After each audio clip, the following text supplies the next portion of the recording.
আমাৰ অসমৰ যিকেইজন নেতা মুখ্যমন্ত্ৰী ডক্টৰ হিমন্ত বিশ্ব শৰ্মা, কেন্দ্ৰীয় মন্ত্ৰী সৰ্বানন্দ সোণোৱাল, আন এগৰাকী মন্ত্ৰী কেন্দ্ৰীয় মন্ত্ৰী পবিত্ৰ মাৰ্ঘেৰিটা আৰু বিজেপিৰ সভাপতি দিলীপ শইকীয়া, এই চাৰিজন ৰাষ্ট্ৰীয় নেতাৰ ৰাষ্ট্ৰীয় প্ৰেক্ষাপটত যে তেওঁলোকৰ কোনো মূল্য নাই, সেই কথাটো নৰেন্দ্ৰ মোদী আৰু অমিত শ্বাহ অসমলৈ যে এই পৰ্যন্ত অহা নাই, সেইটোৱে প্ৰমাণ কৰে। সেইটো প্ৰমাণ কৰে যে সৰ্বানন্দ সোণোৱালৰ দিল্লীত কোনো তেওঁৰ গ্ৰহণযোগ্যতা নাই।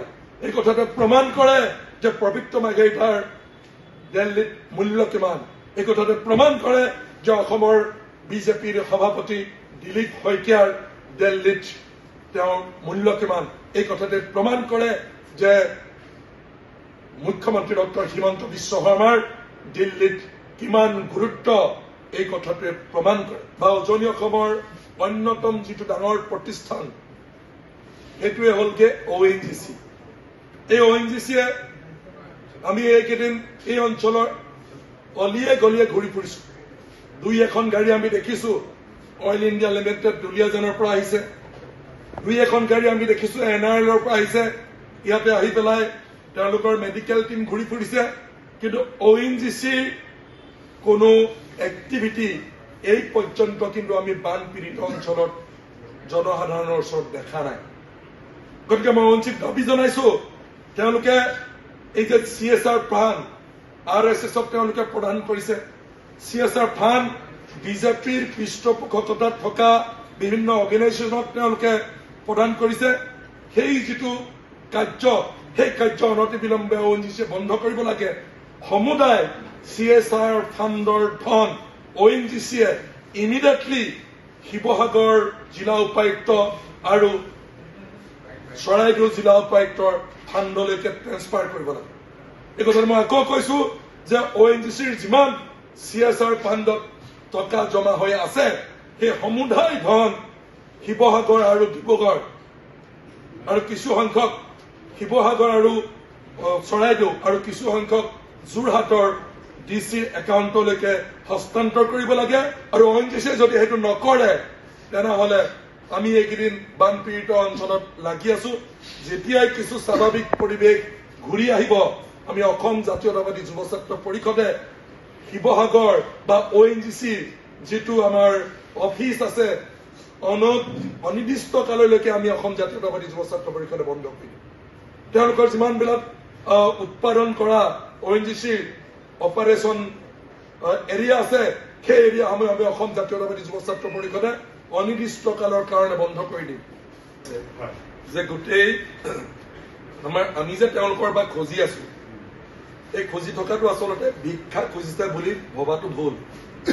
আমি আপুনি কোৱাৰ দৰে অবিভক্ত জিলা শিৱসাগৰ জিলাৰ পৰা আমি প্ৰচুৰ পৰিমাণে আমি ৰয়েলিটি দি আছো। সেই ৰয়েলিটি আমি ONGCৰ জৰিয়তে দিছো।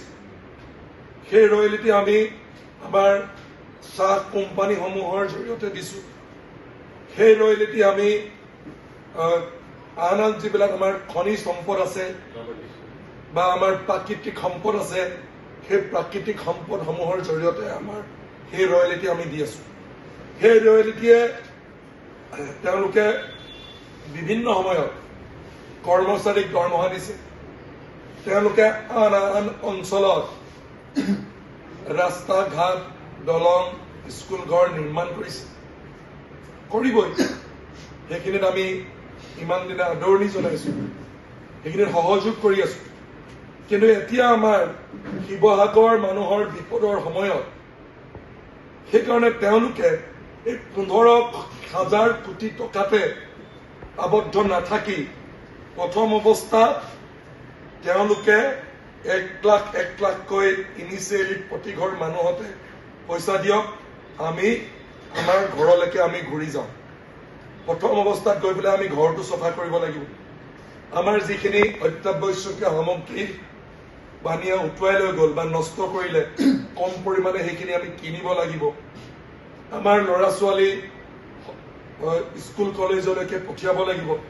তেওঁলোকে পাঠ্যপুথি বিনামূলীয়াকৈ দিয়া কথা কৈছে যদিও সেই পাঠ্যপুথি কেৱল মাত্ৰ চৰকাৰী স্কুলতহে চলে।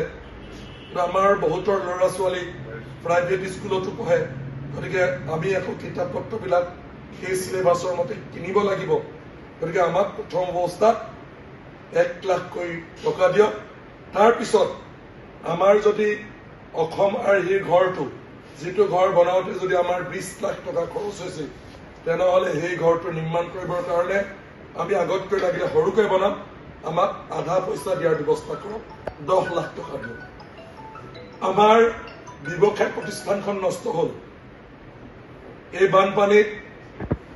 গাঁও অঞ্চলৰ লগতে চহৰ অঞ্চলতো আমাৰ যিবিলাক ব্যৱসায় প্ৰতিষ্ঠান নষ্ট হ'ল। আমি কোৱা নাই যে কেৱল মাত্ৰ অসমীয়া মানুহৰ ব্যৱসায় প্ৰতিষ্ঠানবিলাকতে দিয়ক। আন আন যিবিলাক হিন্দী ভাষী মানুহৰ ব্যৱসায় প্ৰতিষ্ঠান আছিলে, আমাৰ ইয়াৰ ডাঙৰ ডাঙৰ যিবিলাক পাইকাৰী ব্যৱসায়ী আছিলে, সেইবিলাক সাধাৰণতে মাৰোৱাৰী মানুহ, সাধাৰণতে বেংগলী সম্প্ৰদায়, সাধাৰণতে বিহাৰী সম্প্ৰদায়, বহুতেতো কেৱল মাত্ৰ তেওঁলোকে ইয়াত ব্যৱসায় কৰিবলৈকে আহে। সেয়াৰো এটা চেঞ্চাছ কৰক, তেওঁলোককো এটা এককালীন সাহায্য দিয়াৰ ব্যৱস্থা কৰক। কাৰণ গোটেই অৰ্থনীতিটো এটা ভাৰসাম্য ৰক্ষা হ'ব লাগে। ভাৰসাম্য ৰক্ষা হ'বলৈ হ'লে বা পুনৰ নিৰ্মাণ কৰিবলৈ হ'লে আমি তেনেধৰণে আগবাঢ়িব লাগিব। গাঁও অঞ্চলৰ লগে লগে চহৰ অঞ্চলত যিখিনি ক্ষতি হ'ল সেইখিনিও আমি জোৰা মাৰিব পাৰিব লাগিব। সেইকাৰণে সেই ধনেৰে আমাৰ পৰাই যিমান ৰয়েলিটি লৈ আছিলে, সেই ধনেৰে আমি কৈছো যে 6 মাহৰ যিখিনি আপোনালোকে আমাক কৈছে EMI ৰেহাই দিয়া হৈছে, এইটো ৰেহাই দিয়া বুলি নকয়। 6 মাহ স্থগিত ৰখা হৈছে, 6 মাহৰ পিছত 7 মাহৰ পৰা আকৌ দিব লাগিব। সেই 7 মাহৰ পৰা ক'ৰ পৰা দিব? ল'ৰাজনৰ ডাম্পাৰখন উঠি গ'ল, মানুহজনৰ টেক্সিখন উঠি গ'ল, মানুহজনৰ সৰুকে ব্যৱসায় প্ৰতিষ্ঠান এটা আছিল, তাত 8-10 লাখ টকাৰ বস্তু আছিল, গোটেই বস্তুবিলাক নষ্ট হ'ল। 6 মাহৰ তেওঁৰ লোন আছিল, 6 মাহৰ পিছতো তেওঁ ক'ৰ পৰা লোনটো দিব?